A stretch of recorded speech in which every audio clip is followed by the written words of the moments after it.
Here with Eric, and he's going to walk us through this incredibly tricked out lure here.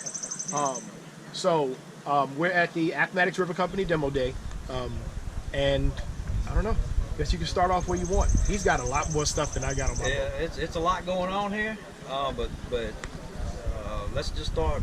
The reason I chose this boat was for the fishing platform that it was to begin with.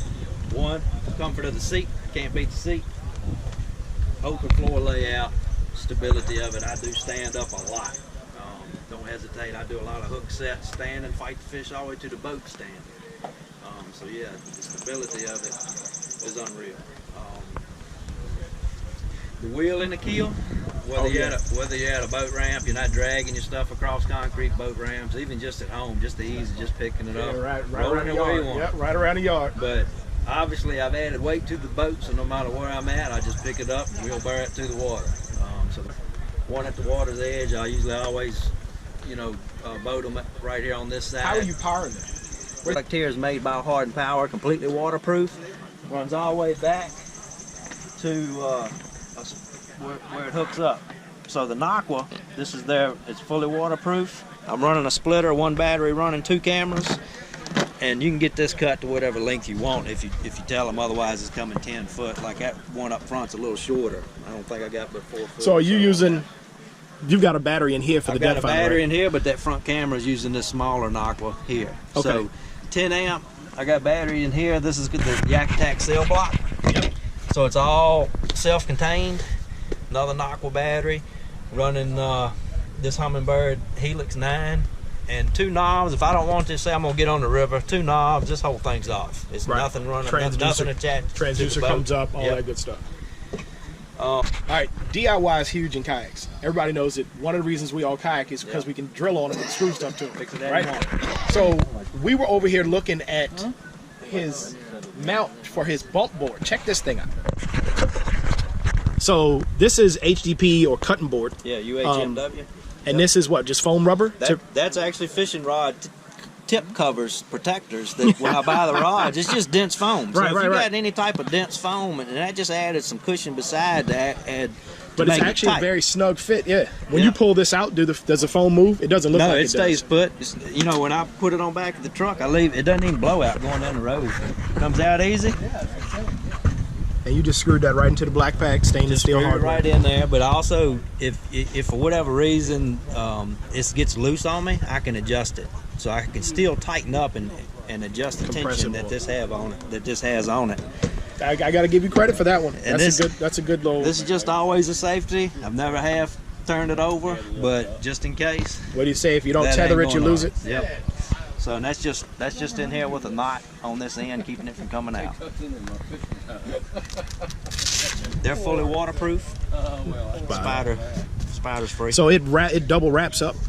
Yeah. Oh, that's cool. So that's all I do is just run it, pull it right through the handle of the black pack. Just gives me somewhere to put it through and hold it. So you can put it on anything you want to, really. But it just works good for me. Now, put it right here. How hard is it to get into your black pack with this bump board right here? Sometimes I gotta move it. Depends on what I'm digging for. For the most part, that's why I got it open it this way. You can flip it whichever way you want. Right. This is usually never here. It's another reason why I love this kayak, is that this kayak, normally when I'm fishing, this is sitting right here for the following contour. So it's not in my way. But for the most part, that net fits perfectly, but I prefer my net mount on my boat. I use the magnet, so I can just throw mine up on the lid. I got a magnet epoxied under here. I just throw it on the lid, the magnet catches it, finds center, and I keep going. Yeah.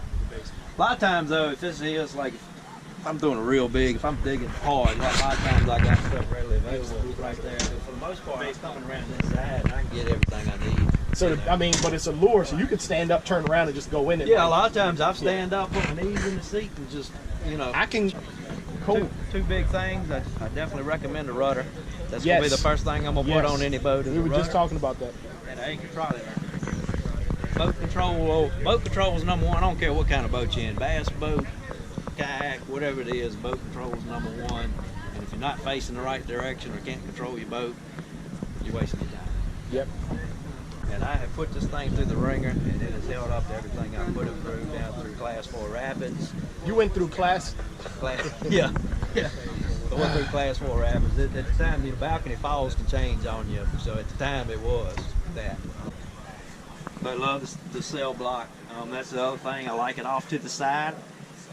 I like opening this in the front, mainly for my net, and just, you know, once you get a fish in, this isn't in my way. You know, and even all this looks high, but with a high seat, it's not in my paddle stroke.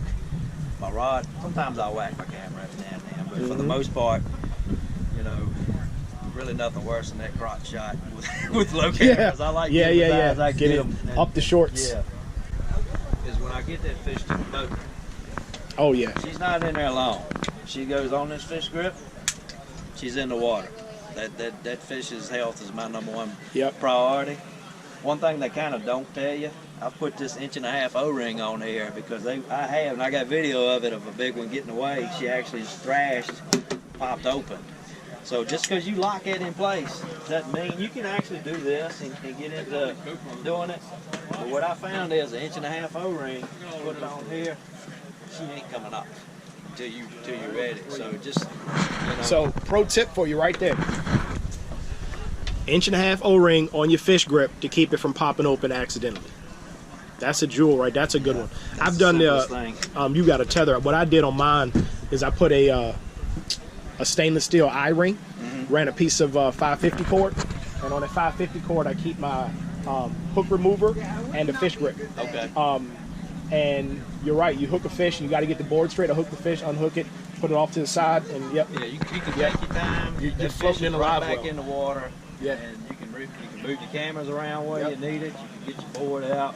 You know, and, just clean up a little bit. But that fish, a lot of times it might just be about 3 times. I'm gonna pull her out, get my selfie with her or whatever. I'm gonna put her back in the water. Might get the catch board out, get the measurement, and then usually a lot of times I rearrange cameras to get the release video.